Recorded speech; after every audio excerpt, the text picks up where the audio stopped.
The headlines. Heads of governments inaugurated a medical center at Jimma University.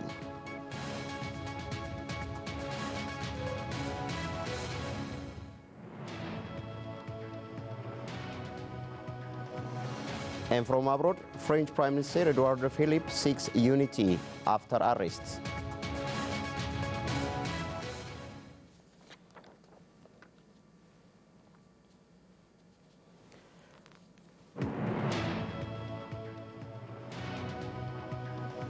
Thanks for joining us. I'm Addis Ababa. Now the news in detail. Prime Minister of Ethiopia, Dr. Abiy Ahmed, and former Prime Minister of UK, Tony Blair, visited development projects in Bale zone of Oromia State in Ethiopia. Prime Minister Tony Blair has been a close ally of Ethiopia for many years. After leaving office, he has established the Tony Blair Institute for Global Change to work on some of the most difficult challenges in the world today, including how the center ground of politics renews itself with practical policy solutions. The Institute for Global Change is dedicated to making globalization work for the many, not the few. It also works to provide policy and a strategy in support of vision of globalization designed to improve the well-being of the people economically, politically, and socially. The institution works in partnership with the government of Ethiopia to achieve its goals through strengthening the administration's program management, analysis and coordination capabilities, and accelerate progress in areas like private sector development. This includes supporting the government to create 2 million manufacturing jobs in 10 industrial parks across the country and enhancing the country's vision for industrialization.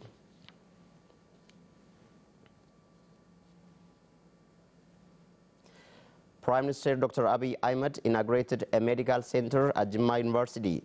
President Omar al-Bashir of Sudan and President Ismail Omar Guelleh of Djibouti joined him inaugurating the center. Fakadu Brown has more. A delegation led by Prime Minister Dr. Abiy Ahmed has inaugurated Hospital of Jimma University. The hospital has 800 bedrooms and it is expected to serve 20 million people of the country, including patients from South Sudan. 3,000 health professionals have been also graduated on the event. Among the graduated professionals, 300 are graduated with doctorate degree. Honorary guest of the event, Prime Minister Dr. Abiy Ahmed said health profession is crucial to transform a country. You health professionals graduated today should give your profession for the public benefit. As a leader, you should play your part in transforming the society from disease to wealth, from days to health, from short age to long age. You should also play a great role in protecting the environment and creating a healthy society. Dr. Abiy adds that the country is doing exemplary works on the global arena and called upon the graduates to play their part in this regard.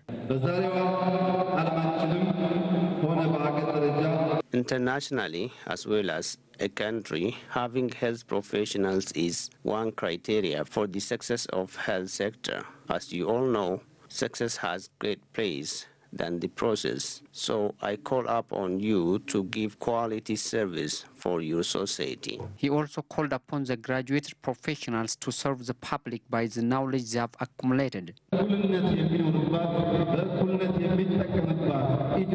We have been working to create Ethiopia, which can serve nations, nationalities, and peoples equally. Are you ready to join this work? This time, the world is waiting for our change. Are you ready to join our synergy process to create a great Ethiopia, which will be exemplary for African countries? Honorary guests, President of Sudan Omar Hassan al-Bashir and Ismail Omar Guelleh of Djibouti have promised to strengthen educational ties with Ethiopia in all aspects. The future of your country. A nation without well-educated youth has no prospects of progress and prosperity. So I urge you and I encourage you to continue your struggle for education and better life for yourself, for your families and for your brothers and sisters of Ethiopia. President of Jimma University, Professor Fikri Mesa, for his part, notes that Jimma University is playing a vital role in creating health professionals. The graduates have also promised to play their share in solving health problems of the public. I'm very happy to see Dr. Abiy, and I take all his message. I have learned to bring change in my country, so I am ready to serve my society with all of my best. The first phase of Jimma Industrial Park, which has been constructed at an outlay of $70.6 million on 75 hectares of land, has been inaugurated. Lata Teresa has the details. Ethiopia has embarked on industrial parks expansion to realize the industrial transformation. The first phase of Jimma Industrial Park has been inaugurated. It was built at the cost of $70.6 million on 75 hectares of land. Totally, the Jimma Industrial Park was planned to be built on 150 hectares of land. The inauguration ceremony was attended by Prime Minister of Ethiopia, Dr. Abiy Ahmed, President of the Oromia Regional State, Lemma Magarsa, President Omar al-Bashir of Sudan, President Omar Gele of Djibouti, and senior government officials. On the event, in his speech, Ethiopia's Premier Dr. Abiy Ahmed said Ethiopia will closely work with East African countries to bring about the desired change in the region. We will work with countries of the Horn like Djibouti, Eritrea, Sudan, Kenya, and others in the region with peace and love to grow together. But we hate and condemn the old-minded one. The Prime Minister called upon the public to discharge the responsibility in welcoming investors who come to invest in the area.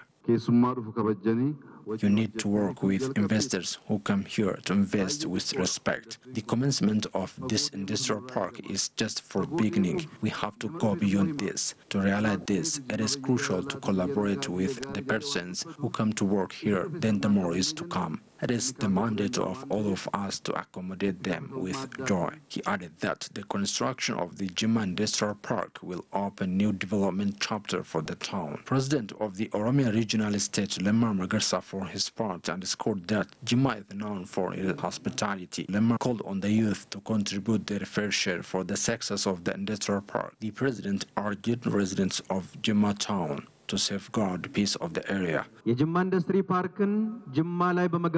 establishment of the industrial park in Jimma will help their area to provide raw materials and human resources to the industry. It will also contribute to ensure peace of the area. Manager of the Ethiopian Industrial Parks Development Corporation, Lalisename, said the Jimma Industrial Park will mainly specialize in agro-processing and garment factory. The industrial park will mainly serve as a garment and agro-processing center.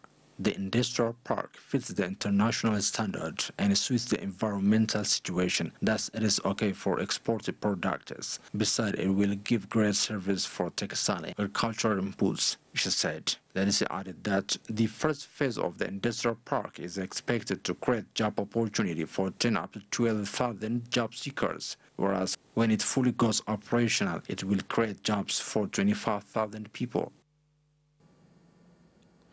Thousands of people have marked Carfree Day in cities across Ethiopia by walking and exercising. Major roads were shut as Health Minister Dr. Amir Aman led the walk in the capital Finfinne city. This was the first Carfree Day held in Ethiopia to promote healthy living and to reduce pollution on roads usually clogged with traffic. Tents were also set to offer free healthy checks to those who were walking and exercising. Generally, city dwellers in Ethiopia are not in the habit of exercising. Dr. Amir is trying to change that, and the Carfree Day will be held on the last Sunday of each month, he adds. Dr. Amir held the event, held in 7 cities, a success, the BBC reported.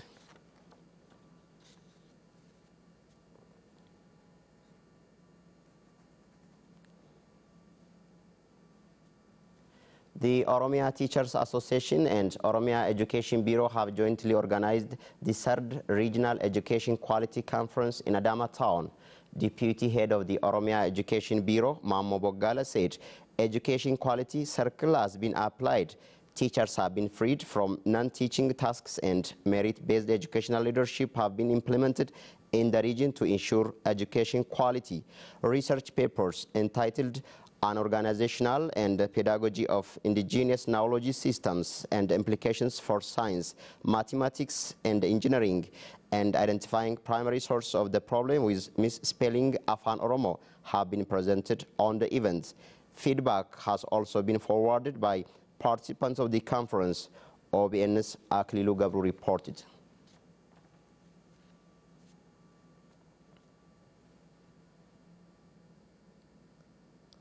The Oromia Forest and Wildlife Enterprise said local communities and the government should closely work to maximize the benefit gained from the forest resources. Here is Oluma Baina for the detail. The Oromia Forest and Wildlife Enterprise has been administrating 3,400,000 hectares of land covered by forest. The forest has been serving as a means of income and also play a key role in balancing the climate of the area. Director General of the Oromia Forest and Wildlife Enterprise, Dida Driba, said that the organization has been serving communities in different ways. He said 5 TVET colleges and 1 preparatory school were built with a cost of 43 million birr. He added that farmers have been benefited from the forest. We've decided that communities nearest to this forest should be directly benefited from this forest. As a result, they have been getting benefits starting from last year. For instance, 51% of the income of the forest is given to the farmers of that area. Dida said that there are challenges hindering the benefits that are gained from the forest. There are security challenges around forests. Some individuals argue that forest land should be returned to farmers, and others still argue about land compensation fee. To solve this problem, we have discussed with concerned stakeholders, and there are improvements. Still, it needs further discussion and agreement because there are lack of awareness. Dida underscored that his organization is ready to be responsive if any legal claim may raise from the community. If there is anybody or any group that has legal question, they are welcome. We will discuss and convince each other. We are also ready to do what we should legally do for them, but we couldn't do anything without legal framework. Therefore, let us move in such a way.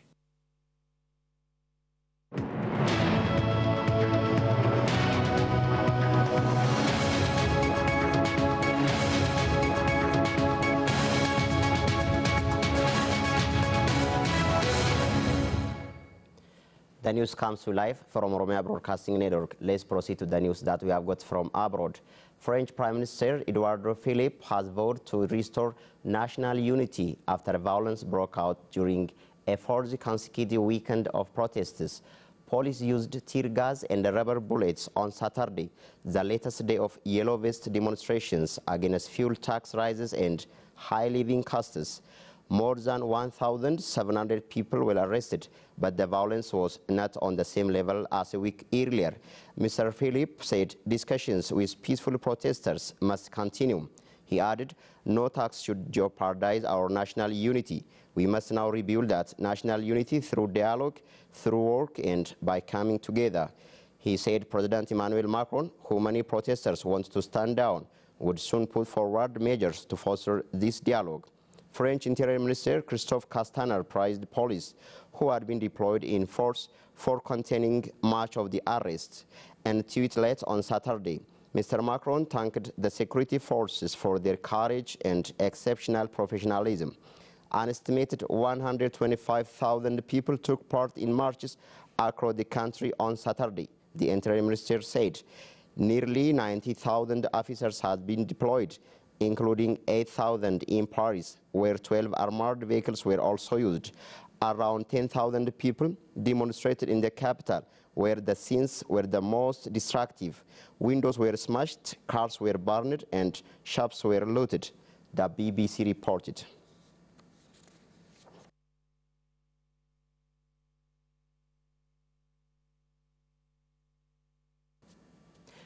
That brings us to the end for this news edition. Thank you for watching, and I will be back after a couple of minutes with Peak of the Week.